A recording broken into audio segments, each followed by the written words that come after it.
Hello student, BCom part first में हम statistics में क्लासिफिकेशन पढ़ रहे थे। अब हम पार्ट 3 के अंदर और इसको कंटिन्यू करते हैं कि क्लासिफिकेशन में और क्या क्या मेथड्स यूज़ होते हैं। तो यहाँ पर हमें पढ़ना है स्टैटिस्टिकल सीरीज़ या सांख्यिकी श्रेणियाँ। तो हमें देखना है कि सांख्यिकी श्रेणियाँ कितने प्रकार की होती हैं। तो जो सांख्यिकी श्रेणियाँ हैं उन्हें दो आधारों पर हमने बांटा है यहाँ पर। एक तो उद्देश्य के आधार पर यानी on the basis of object, और एक संरचना के आधार पर यानी on the basis of contribution, on the basis of construction. तो मैं यहाँ पर ये बताना चाहती हूँ, जो उद्देश्य के आधार पर जो श्रेणी है वो उसको भी हमने, उसके भी सब पार्ट है, 3 पार्ट्स में इसे डिवाइड किया। समयानुसार श्रेणी यानी टाइम सीरीज़, स्थानानुसार स्पैटियल सीरीज़, स्थिति अनुसार यानी कंडीशन सीरीज़। तो फर्स्ट हम उद्देश्य के आधार पर कैसे बांटते श्रेणी को वो हम यहाँ पर देखेंगे। दूसरी बात, एक बहुत ही इंपॉर्टेंट बात यहाँ पे बताती हूँ, जैसे जब क्वेश्चन हमारे न्यूमेरिकल्स आएंगे ना, तो on the basis of construction हमें इंडिविजुअल सीरीज़, डिस्क्रीट सीरीज़ जो इस साइड दी हुई हैं इसके अकॉर्डिंग क्वेश्चन में दिया हुआ होगा, और हम उसको कैसे सॉल्व करेंगे वो अभी मैं आगे बताती हूँ। एक बार हम ये देखते हैं on the basis of object श्रेणियों के प्रकार। तो फर्स्ट है समयानुसार श्रेणी यानी टाइम सीरीज़। तो देखेंगे जैसे जब ईयर्स के अकॉर्डिंग किसी श्रेणी को बांटा जाए तो वो टाइम सीरीज़ के अकॉर्डिंग डिवीज़न होता है उसका। तो जैसे हम यहाँ देखना चाहते हैं कि 2005 से लेकर 2008 में कितने स्टूडेंट्स रहे, तो यहाँ पर जैसे दिया है 2005 में 100 थे, 2006 में 120 थे, 2007 में 90 थे, 2008 में 130 थे। इस प्रकार से डिवीज़न किया है, ईयर वाइज डिवीज़न किया हुआ है यहाँ पर। अब हम आगे देखते हैं हमारे यहाँ पे स्थिति अनुसार, स्थानानुसार। तो स्थानानुसार में क्या आ जाएगा, जगह के आधार पर यानी स्थान के आधार पर कैसे डिवीज़न किया है। जैसे नंबर ऑफ़ पॉपुलेशन दी हुई है, तो राजस्थान में कितनी है, यूपी में कितनी है, महाराष्ट्र में कितनी है और दिल्ली में कितनी है। इसी प्रकार यहाँ पर नेक्स्ट है परिस्थिति अनुसार। इस श्रेणी में भी जो एकत्रित तथ्य को परिस्थिति अनुसार जैसे भी हो, मान लो वेट दिया हो स्टूडेंट्स का या फिर और भी किसी भी तरीके की परिस्थिति उसके अकॉर्डिंग हम क्या करेंगे, उस सीरीज़ को क्लासीफाई कर देंगे। अब नेक्स्ट हम जो देखते हैं मोस्ट इम्पॉर्टेंट, संरचना के आधार पर क्या क्या कौन कौन सी श्रेणियाँ हैं। तो संरचना के आधार पर फर्स्ट जो श्रेणी आती है वो आती है व्यक्तिगत श्रेणी या इंडिविजुअल सीरीज़। जो इंडिविजुअल सीरीज़ होती है हमारी, उसके अंदर क्या होता है, प्रत्येक मत जो होती है वो क्या होती है, स्वतंत्र होती है। प्रत्येक मत स्वतंत्र होती है, यानी कि देखते हैं हम किसी स्कूल के अंदर हम विद्यार्थियों के अंक देखते हैं, तो हमने क्रमांक 1 से लेकर यानी रोल नंबर 1 से लेकर रोल नंबर 4 तक के विद्यार्थियों के रोल मार्क्स देखे। तो फर्स्ट जो रोल नंबर 1 के विद्यार्थी के मार्क्स है वो है 10, 2 के हैं 20, 3 के हैं 15 और 4 रोल नंबर वाले विद्यार्थी के नाम 12 हैं, मार्क्स 12 हैं। तो इस प्रकार से हम देखते हैं कि यहाँ पर प्रत्येक मत का अलग अलग महत्व है। ठीक है, प्रत्येक मत का यहाँ पर अलग अलग महत्व है, अलग अलग मार्क्स यहाँ पर दिए हुए हैं।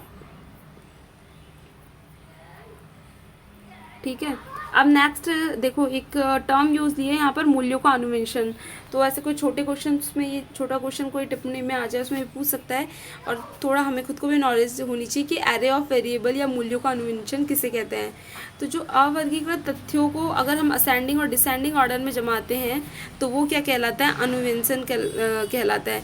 जैसे देखिए हमें यहाँ पर जो मार्क्स दिए हुए हैं 10, 20, 15, 12 ऐसे दिए हुए हैं, तो अगर हम इसे आरोही क्रम में जमाते तो हम कैसे जमाएंगे, आरोही यानी बढ़ते क्रम में। तो ये हम कैसे जमाएंगे उसको, 10 फिर 12 फिर 15 और फिर 20। इसी प्रकार अगर डिसेंडिंग में जमाएंगे तो इसके अपोजिट हो जाएंगे।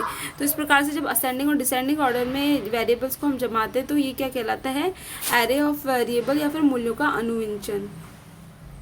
नेक्स्ट आती है खंडित श्रेणी या डिस्क्रीट सीरीज। ये सारी श्रेणियाँ जो हैं वो आप याद रखेंगे कि किस श्रेणी को क्या बोलते हैं और किस प्रकार से इन्हें जमाना होता है, वो सारी चीज़ें हमें ध्यान में रखनी होगी, क्योंकि आगे जब हम क्वेश्चन सॉल्व करेंगे, आगे जब मीन, मीडियन और मोड वगैरह निकालने होंगे, और भी आगे जो डिस्पर्शन और स्क्यूनेस वगैरह के जो टॉपिक्स हैं आपके, उनको कंटिन्यू करने के लिए हमें ये बेसिक नॉलेज होना बहुत ज़्यादा ज़रूरी है।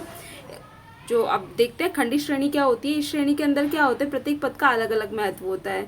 तो अब हम यहाँ पर देखते हैं कि मान लीजिए हम ये देखना चाहते हैं नंबर ऑफ़ फीमेल्स अलग अलग जगह पर कितनी दी है या कैसे भी। तो 2 फीमेल, नंबर ऑफ़ फीमेल्स, ये क्वेश्चन पूरा नहीं है, तो एक बार इस क्वेश्चन का ये था कि एक परिवार में कितनी फीमेल्स हैं।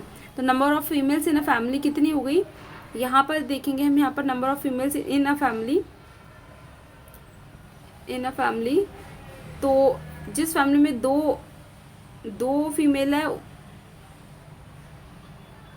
ऐसी क्या है 5 फैमिलीज हैं, ठीक है। 5 फीमेल है, ऐसी क्या है 9 फैमिलीज हैं। 10 फीमेल है, ऐसी क्या है 2 फैमिलीज है। और 15 फीमेल ऐसी क्या है 1 फैमिली है।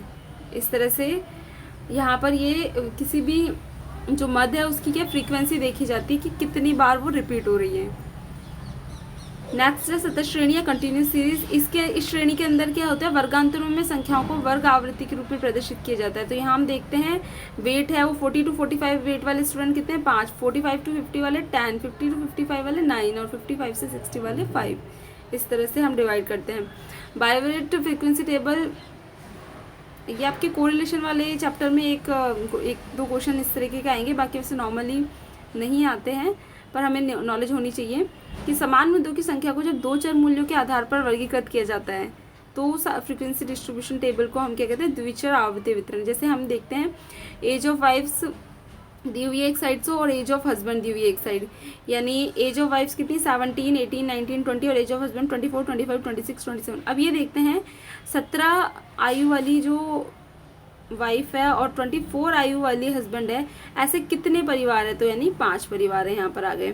फिर ऐसे देखते हैं 18 वाले और 24 वाले कितने हैं 6 हैं, 19 वाले और 24 वाले कितने 7 हैं, 20 वाले और 24 वाले कितने हैं 8 है। तो ये टोटल आ गया, इस साइड का टोटल आया 26 और इधर का इसी तरीके से आगे करेंगे तो इनका टोटल आ जाएगा और टोटल जो दोनों साइड का टोटल हो जाएगा 93। इस तरह से हमको एक बार को जो श्रेणी है उसको डिस्ट्रीब्यूशन करना होता है। इसके आगे नेक्स्ट वीडियो में हम टैबुलेशन यानी सारणियन के बारे में पढ़ेंगे। एक बार थोड़ा सा आप देख लीजिए किस श्रेणी को क्या बोलते हैं, किस तरह से हम इसको प्रेजेंट करते हैं। तो नेक्स्ट वीडियो में हम टैबुलेशन या सारणियन को पढ़ेंगे।